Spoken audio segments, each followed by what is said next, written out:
This is an Illamade production, live on the Illamade network. To all our viewership, please eavesdrop. Alright, boom. In the building today, we have someone, I feel, with a tremendous gift. A gift that he uses to help people, and it's something that I honestly admire, you know. We got our brother Sachin here today. How you doing, bro? You alright? Yeah, I'm good, man. Thank you for having me. And I obviously appreciate your time and coming in and, obviously fucking with us here on the Please Eavesdrop Podcast. And yeah, man, good to see you looking healthy, looking well, you know what I mean? How you feeling, bro? How's things for you these days? Someone asked me how you feeling yesterday. Yeah. And I love this expression. It's the best day of my life again. And that's really how I'm living. I feel like I'm reaching new levels, new peaks and it's not things that other people aren't capable of. It's commitment that I didn't have before. And that's what's raising my game. So I'm working with the best events organizer in the world. You probably don't know her. It's my mom. And we just organized an event yesterday. Big up mum, bro. You know what I mean? Massive big up to my mom. You get me? And this is the most full that my life and my heart has ever been. So I'm really blessed. Beautiful, bro. Beautiful. And obviously with someone like yourself, you're a pretty deep brother, you know what I mean? So, I mean, in the sense, like, I might be drinking a bit of water and then you might start talking about hydrogen or something, you know what I mean? But honestly, people, I think they're going to appreciate your deepness in a minute. But if we can take it all the way back and I can ask you about your childhood and like your earliest memories of childhood sort of thing. Yeah, man, I have this expression, I've lived the movie multiple times over. So the earliest memories I've got are like pretty good, but for the longest time I didn't remember any of my childhood. I didn't remember anything from the age of like 10 or before the age of 10. And someone told me it's a sign of trauma, and I was like, I don't know what it is. And at the age of 23 I stopped drinking alcohol, and for 2 years I started having like all of my memories coming back to me. Right. And it was really difficult, man, because I did have a lot of trauma. I didn't understand what it was. I just thought, these might just be thoughts. I don't know. But I was remembering getting abused really badly by like family members, not my mom or dad, not my brother, but external family members. Right. My uncles, my cousins, they're all old enough to know better, and they're doing sexually abusive things to kids. Not just me, it was a lot of the kids. Right. And the worst thing is it was normal, because I remember speaking out about it when I was little, and the older people in the family were like, no, but don't tell anyone, because it will upset people. So I came up with this whole like, I'm a bad person and bad stuff's happened to me because God hates me. And that was like what I was running my life by from when I was like 4 or 5. Yeah, and I think psychologically as well, once you've experienced something like that, the transition, you start to blame yourself is so easy. You can slip into that pocket because when it happens, it's like, you start doing the whys and everything, and then afterwards you just start blaming yourself, you know what I mean? Which is obviously adds to the trauma sort of thing. I think so, and you're onto something when you say like this. You start doing the why. Yeah. There's an endless pit that you can keep digging Absolutely. into, and it's called the past. You can dig your way to China deep. And further and further and further. That's deep. And that's what I was doing, and I found loads of people to blame: myself, my parents, the people around me, the people who are doing stuff, and I just decided to go the opposite way, and just build a ladder out of it instead, and actually you can enjoy the kingdom of heaven. It's right here. You don't have to wait until you die, and that's kind of what I was waiting for. I was like, I was trying to kill myself for a long time, about 5 years. No way. And I've found pretty creative ways to do it as well. Because I could never do it myself. I never like cutting my wrists or anything. It would be like, let me just walk into the road on the motorway, or like one time I was buying drugs from someone, nothing crazy, not like a big amount, and I just said to him, can I get a discount? And he goes, no, I was only buying like an eighth of weed or something. I said, what if I tell the police that you're doing this? And I just used to do stuff like that to irk people. Yeah, that's pretty, I don't want to say, I shouldn't say nuts for that. It's stupid. Yeah, lack of a better term sort of thing. And I would want people to hurt me because I'm trying to do that to myself. And, because I was thinking, look, the only way out of this is dying in it. And once I dropped that whole thing about my happiness is somewhere else outside of here, then it started to the responsibility falls on me. If I'm the only one responsible for how I feel, then that's not a nice feeling. I don't want to have that. I don't want to like be responsible for myself. But that was really where everything started changing. That's deep. That is deep, literally. And I guess the trauma was pretty excessive with yourself. I mean, even talking about sexual abuse just on its own, done something enough to affect you your whole life. Do you know what I mean? So yeah, I know, I fully understand what you're saying. That's deep. That's pretty deep. What's a memory that you have, I guess, from your youth that's always stuck with you, would you say? I got plenty, but one. Is there one? Yeah, one in particular that always kind of stuck with you. So one of my teachers, I was in year 4. I was probably like 9 years old or 8 years old, and she was like, "Well, you never pay attention in school. You never pay attention. All you're doing is talking to other kids, like playing with Pokemon cards. Like, why?" And I said, "Because none of this matters.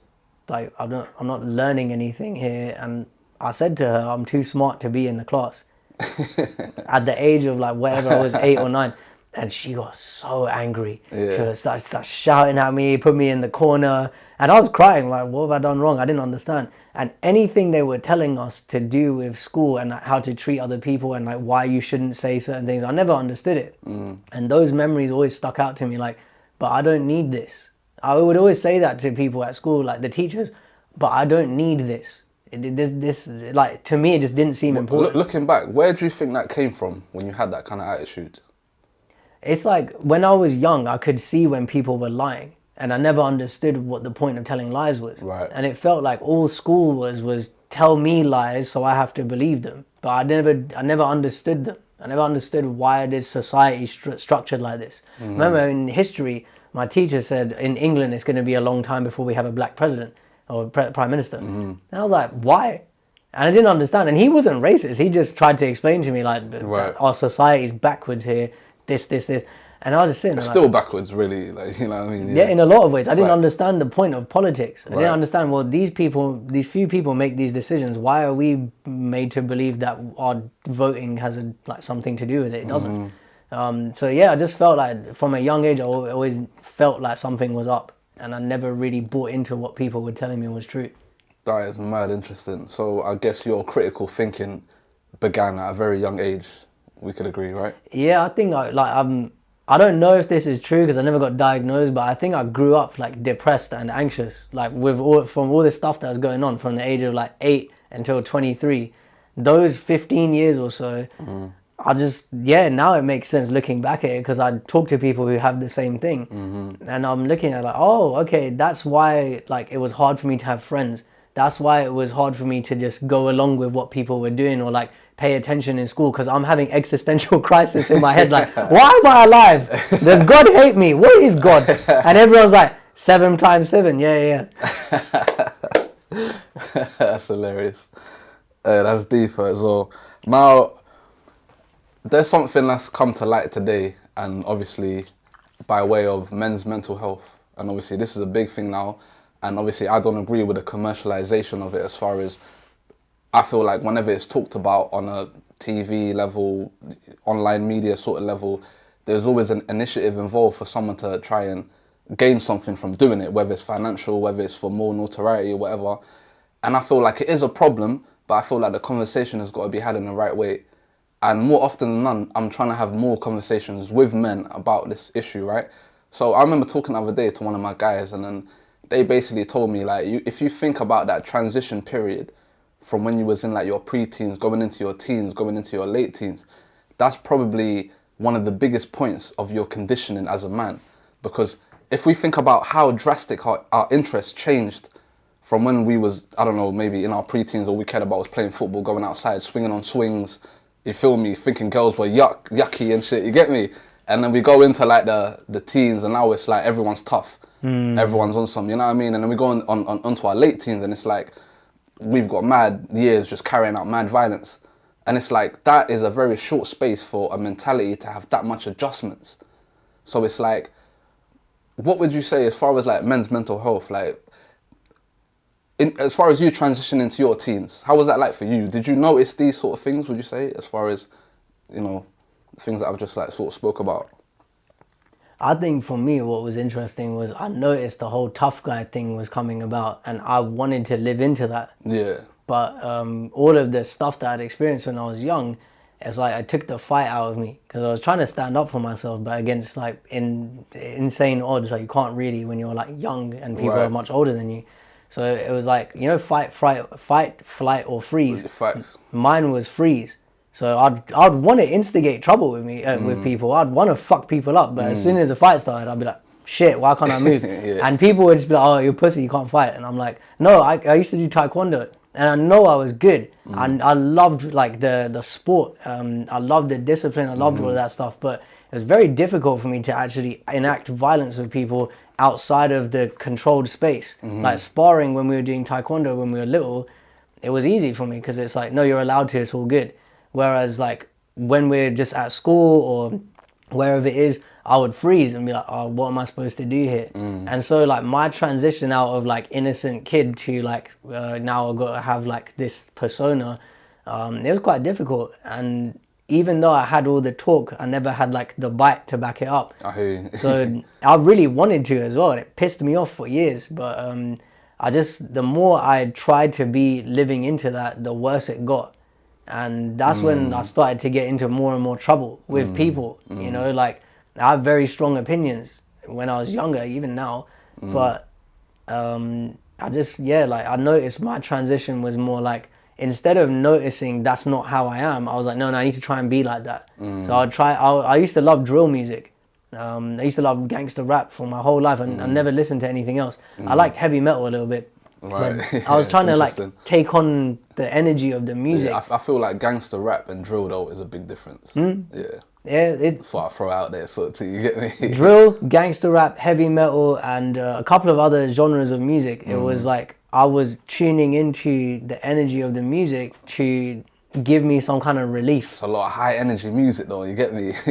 Yeah. Yeah. And that's the similarity I see with them. They do look very different on the surface, but to me they're all linked by this common thread of like you said, it's high energy. It's a lot. The delivery is a lot, especially like you got someone screaming in your ear about killing people and shit. Yeah. But with gangster rap, I feel like gangster rap is more fuck the system. Drill is more let's fucking kill each other. You get me? And it's like the reason why I'd be more inclined to back a gangster rap is like at least that had more of a message, as opposed to drill where it's like, yeah, you know that guy that was at the bus stop, yeah, I killed him, bro. Like, you get me? That was like describing murders and shit. But obviously not to even go off on a tangent. But I hear you as well, as far as this act that you felt out at a certain point you had to live up to. You know what I mean? That developed because you was responding to these stimuluses as far as people calling you P words and, you know what I mean, expecting you to do some shit. But also, if you think about it on a mental level, like, that's tough, bro. Like, as far as you having to constantly live up to a certain reputation. That's why when I try and speak to people a lot of the time, it's like, you can be around people that don't expect that from you.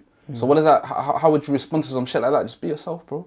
You know what I mean? You don't have to, it's not that type of time sort of thing.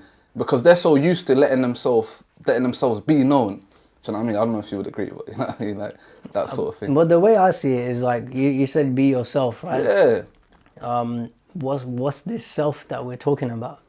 And that's, to me, that's like who we were when we were little. Before ideas of how you're supposed to behave came into it, we had a way of being that was us. But you know I agree, but you know what's mad? What's unique about us in particular? We have ethnic backgrounds.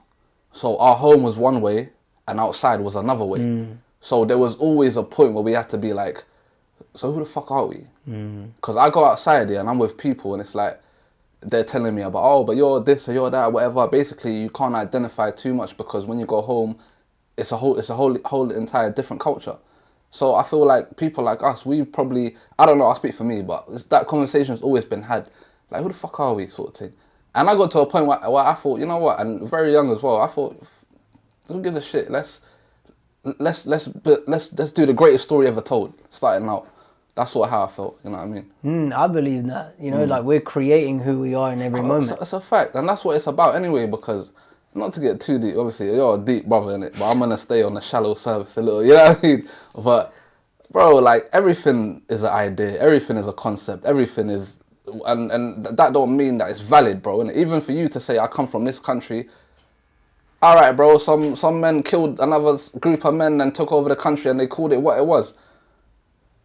All right, bro. Like what's the patriotism shit? It's like, bro, it's a bit of land, bro. Yeah, you know, if you It's a bit of land, bro. if you picked up a piece of dirt and held it in front of a dog and said, "This is America," the dog ain't gonna understand. You it. feel me? And it's the same with England. It's the same with That's a Punjab. fact. And I really live into that. You know, it's all thought created. You Facts, know, bro. for countries to exist, for parliaments to exist, all this stuff, it requires us buying into the concept. So I'm with that 100%. Bro, it's like, because I mean, for me, it's like, and on top of that, as like us in ethnic lands, unfortunately, we suffered a lot of colonialism, imperialism, genocide, and it's like someone else drew a line in the sand and said, yeah, you lot over there, you lot over there, and we're loyal and patriotic towards that. That's something I don't understand. Because for me, as corny as it may sound, but there's only one race, bro. It's the human race, bro. No, like, for me, 100%. And here's the thing that I find interesting. It's like when I say what's this self that we're talking about, it's usually a collection of ideas. There's nothing more than that. It's gone. You feel me? Thoughts are not real. Like, and that all requires thinking to believe in it. Facts. If like dogs, for example, they'll respond to your energy. Have you ever seen people who are scared of dogs? The dog is like, what? Yeah. What's wrong? What's going on with you? Yeah. And I love dogs, right? You ask Yeah. Sammy, ask anyone. You Yeah, see me yeah. walking around with dogs. I'm all over them, and they usually respond to me, or they'll be like, "Okay, calm down." They're not responding to my race. They don't understand race. They're not responding. Even kids as well. They don't understand what race is. They don't understand what politics. All these well, it's not even to cut you off, but like all these negative like sort of mentalities that people have, they're taught. They're not fucking birthed. Yeah. Hate has to be learned. Yeah, absolutely. And love is what we really are. Absolutely. And that's the truth that I've been coming. That's what's healed all of this stuff that was going on with me. All of my misunderstandings about who am I, why am I fucked up, why am I broken. It's all gone in the face of like, oh, I'll come back to the truth with a capital T. Small t is subjective truth. Big T, capital T is universal. Right. It applies to all of us. Right. Objective truth. And that is, we're all the same underneath the superficial layers of whatever thoughts and skin we have. It's all the same. And that's quite difficult for teenagers because they want to have an identity that is separate to the house that they come from or like the people they're around. It's like, no, I want to be significant. Who's this I that we're talking about? Collection of ideas. It wants to be recognized, like ego, right? It wants to be recognized. The opposite of ego is what we really are. Doesn't need shit. Never needed anything. When we were kids, this is really funny. I was saying to my friend, I got a lot of respect for this guy. You know, he wakes his kids up at 5 a.m. to go for a run. And my friend goes, why do you respect that? I said, like, it's good for the kids. He goes, the kid's probably asking, Dad, why are we doing this? And the dad's probably saying, because you'll feel better if you do it. And he came up with this amazing line. The kid goes, better than what? What are you talking about? Yeah. And I love that because when we were little, like, what do you need? Food, sleep, shelter, good. Facts. And that when we don't need anything, that's when you're at what you really are. I was that kid too, bro. I used to ask mad questions, but I was mad curious though, innit? When I was a kid, I remember I used to read everything, bro. I read like mad, like all that, like Roald Dahl, like he was a big author back in my day, right? Showing my age, innit? You get me? All other authors, like, I was the first one on Harry Potter, bro. I swear to God. Before even there was a movie, bro. And I'm still mad to this day because I swear down, they used to cuss me for reading Harry Potter back in primary school. They used to be like, yo, this guy's reading a dictionary, bro. You get me? Like, it was a big book and that. And they're all trying to bun me. And the next thing you know, there's a movie. Now, the next book is out, The Goblet of Fire. That one come out. Everyone's starting to get the book now. Yeah. I say, I felt like Denzel in Training Day, bro. You motherfuckers, like, you get me? I said, nah, this But shit did you is start mad. taxing that ass? Yo, listen, I'm not gonna lie. I probably should have, cause I let that go too swift. You know that. I was like, no, I should tax all you niggas. I'll put you on. You feel me? But yeah, no. Obviously, earlier on we was talking about it, the whole ethnic background thing. Now, if I could ask you, obviously you have your background. Obviously, outside being a different. How did you distinguish the two to be able to sort of like sustain yourself in society, sort of thing? That's an interesting question. I don't know if I understand the question. Can you say it? Like, tell me more about it. So basically, you have your culture at home, and there's a culture outside. So how was you able to sort of like do both, or were you able to do both? No, I definitely wasn't able to do both. Tell me about that. So I was saying to you earlier, like I was one of the only brown faces in my school, and I remember one of the kids asking me, like, "Why do you talk like that? You don't live in Hayes anymore." Are you serious? Because I was saying in it. Yeah. And I would say, I can't remember what I would say sick. So you was in school with like Boris Johnson and that? yeah, basically. Like, a lot of people don't talk like this. Yeah. You know, like, Yeah. what was one of them like? Oh, that Fawlty Towers and people are watching like all different things. I was into like Fox Kids, Spider-Man, Batman. They might have watched it too, but like I was never really into football, so I like wasn't cool with the football people. I just like I found it really difficult to relate to people, and I have a very distinct way of talking. I got my own dictionary. If you ask anyone who hangs out with me, they'll know what I'm on about. And having that while I was young, and then like all my cousins around me, they have their way of speaking. Is like I was trying to navigate both, but it never really worked on either side. Because like with my family, all my cousins would be like, "Oh, you're turning into a white boy."